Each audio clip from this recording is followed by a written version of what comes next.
बहु जना मेला नवा गजबा निकल गयो।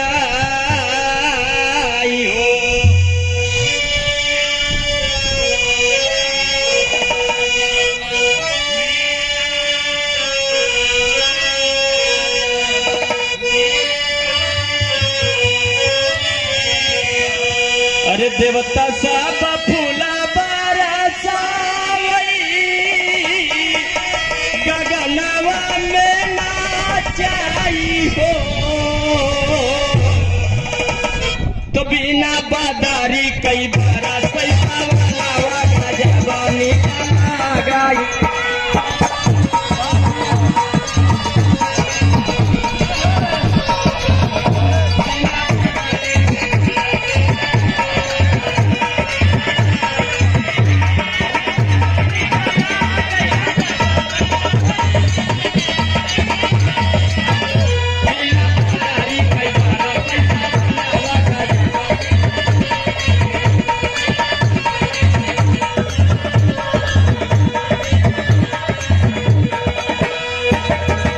शंभुनाथ पाल राजा रामपाल भैया जी के तरफ से शंभुनाथ पाल उर्फ राजा पाल शंभुनाथ उर्फ यादव भैया जी के तरफ से 101 हो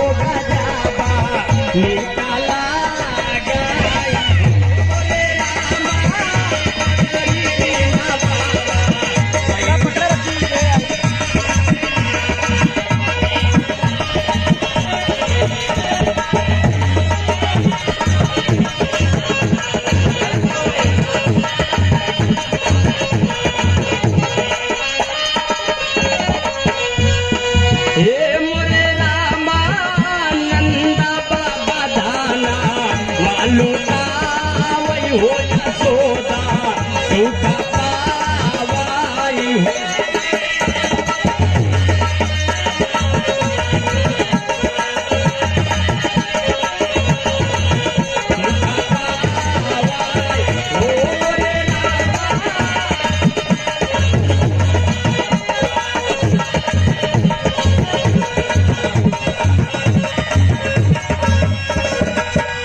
और हमारे बीच में आप सम्मानित जनजन में सम्मान पाने वाले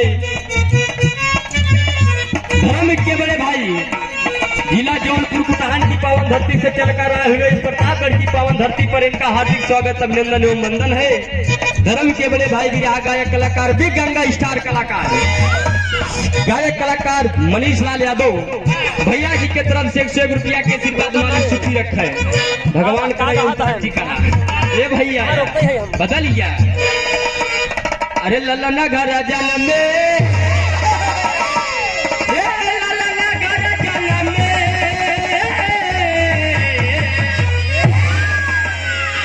पैसा लगना है का। अरे ललना घर जन्म में आज अजय भैया जी की बहुत बड़ी खुशी दे जितना लुटा दे आज उतना ही कम बा लुटावे चाहे शांत होके बैठा इनिक नहीं लागत बा। अबे जा भौजी खींचा लेके आवा भौजी खींचा लेके आवा भौजी खींचा लेके आवा फिर भौजी खींचा लेके आवा भौजी यहाँ। अरे ललना घर जना में सोहर होला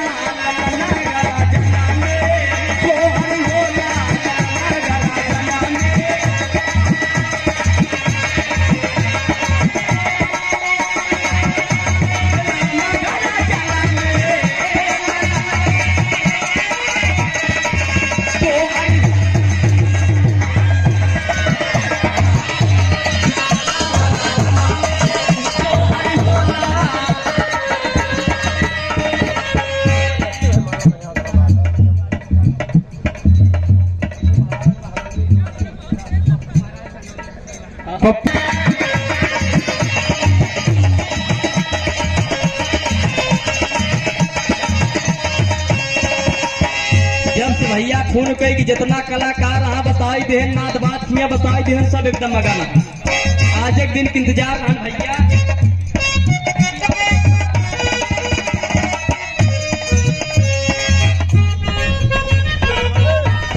रंजन यादव ITO ऑफिस भैया जी के तरफ से इस भाव को समझते हुए क्या 100 रुपया के आशीर्वाद कहना का बात।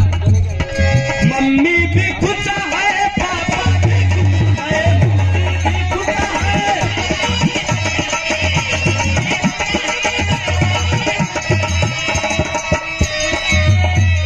अरे खुशी होई के चाचा चाचा चाचा, खुशी होई के चाचा गाई के गोला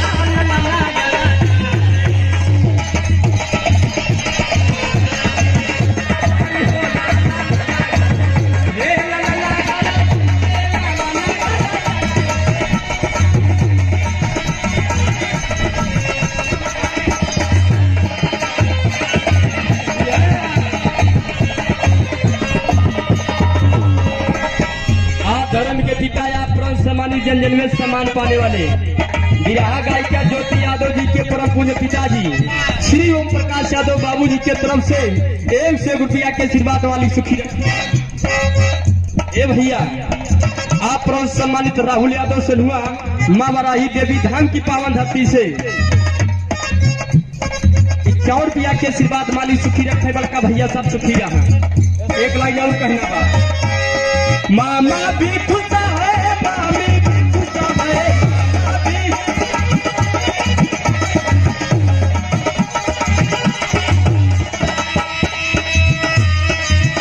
अरे खुश बाटे सब ही, अरे खुश बाटे सब ही, पागल टोली टोला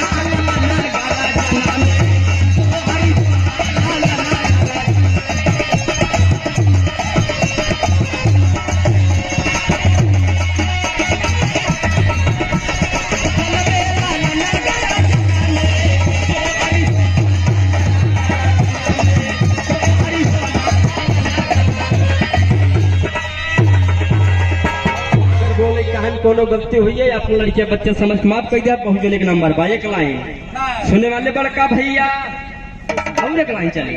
ए भैया पैसे ले रहा, अरे शिव शंकर PWD, शिव शंकर यादव PWD बाबूजी की तरफ से 51 रुपया के आशीर्वाद वाली सुखी रखा है। हम अपने गुरु जी के एकदम ओरिजिनल तरह सुनावता हूँ। सुनने वाले बड़का भैया आजकल और हमारे बीच में प्रयागराज की गायिका अगर जेकर चीने भैया हाथ जोड़ निवेदन बा, महाराज गलती माफ किया है कहे काज गवैया ज्यादा हाँ भैया जने हमका मिलन कहन जा रहा, हम कहे भैया कहीं चिन्हता, हम कहे नहीं कहीं का करे चिन्हबे कहने का करे चिन्हबे, हम कहे का हुई हो कहन तो का भात में मिले रहे हमका कहियो जो नहीं मिले हम कहे आप सब चिन्ह सकता ना चिन्ह पाए भैया क्षमा चाहत हूँ। राती झगड़ा हो गया, कहानी समझ लिया दीपरानी में राती में झगड़ा हो गया। मेहरजुआ का है पट्टीदारे जान ला, जब देखा तबे दवाई लावत रहा था, जब देखा तबे दवाई लावत रही थी, जाए के लावत था बेटवा कपने हम डॉक्टर बनाऊ। मनसदिया कहा जब रोक पगली पड़ोसी सब एकदम परेशान है जू गया ये मुकदमा लड़त कहा ये का बड़ा हो के वकील बनाऊ। दोनों प्राणी रात कितना भयानक झगड़ा कैले ले बड़का भैया। गाँव वाले सो निपान कहे चली देखी दोनों प्राणी झगड़ा कहे धबा, कहे दोनों प्राणी झगड़ा कहे के हा कहे हम कहा था डॉक्टर बनाऊ, वे कहा था वकील बनाऊ। कहीं दोनों जने अपन फैसला छोड़ दे, वो लड़कवा बोलावा ओका डॉक्टर बना के बाक घूमे के बाक हरे के बाक करे के पूछ ले कहा रतिया फिर बिचारे चलते जो झगड़ा वही हो गया। अबे लड़कियां ना है सब बतावे लागे का बने अब कल काल बिटिया हो गया समझ पहले सब सोचे लगा है। आजकल जो सिस्टम चलिए ये बड़का भैया कौनो दुल्हन के दुल्हा परदेश, तब के जमाने में काका चिट्ठी तार चले, लेकिन आजकल देखा था जवन जवन 4G मोबाइल चलिए बा, दुल्हन घरे बा दुल्हा परदेश, दुल्हनिया कहा बा भेज दे मोबाइल तत्काल राजा जी, मनवा करे बतियती वीडियो कॉल राजा जी। बारे जमाना बारे मोबाइल, लेकिन हमें का बतावत नहीं मोबाइल ना चलत रही तब दुल्हनिया कहे बड़ा हीरा बा, जब चला गए अब तक ना यहाँ कहे का बड़का भैया अरे मोरे राजा परदेसिया, अरे मोरे दुल्हा परदेसिया, लावट के लाजिया ये पिया परदेसिया।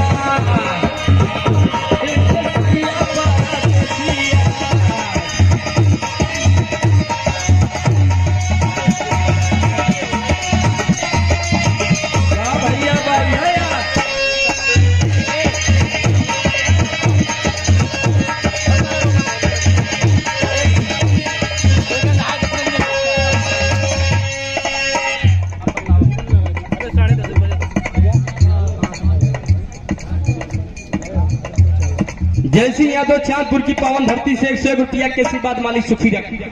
समय का भाव भैया देखा बहुत जने है सब निक लगबे करे यार ढेर जने है ना कहने का बा काहे बहुत राजा खाना कई के राजा के बोलाले पब्लिक में कतो पावन है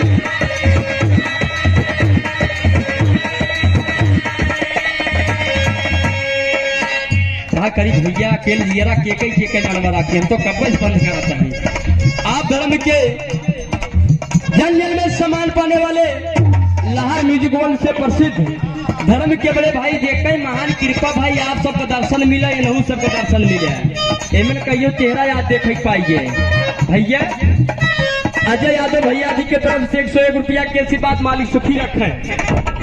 ढोलक मास्टर आप जो की पर्चे के मोहताज नहीं है हम सब के अगुआ श्री रामदेव यादव जी रामदेव यादव ढोलक मास्टर प्रयागराज की पावन धरती से 51 रुपया के आशीर्वाद दफ्तार चुकी रखे वही सब कलेश थमाई दे कहना का बा कायर बहुत जतन करके अपने राजा के बोलाए पियाली ना भइए मोर डगारी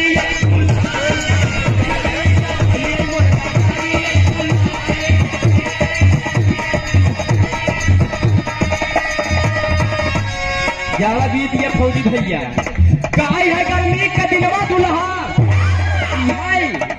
यही गर्मी का दिनवा राजा अरे बीत आए दुल्हा पारा देसिया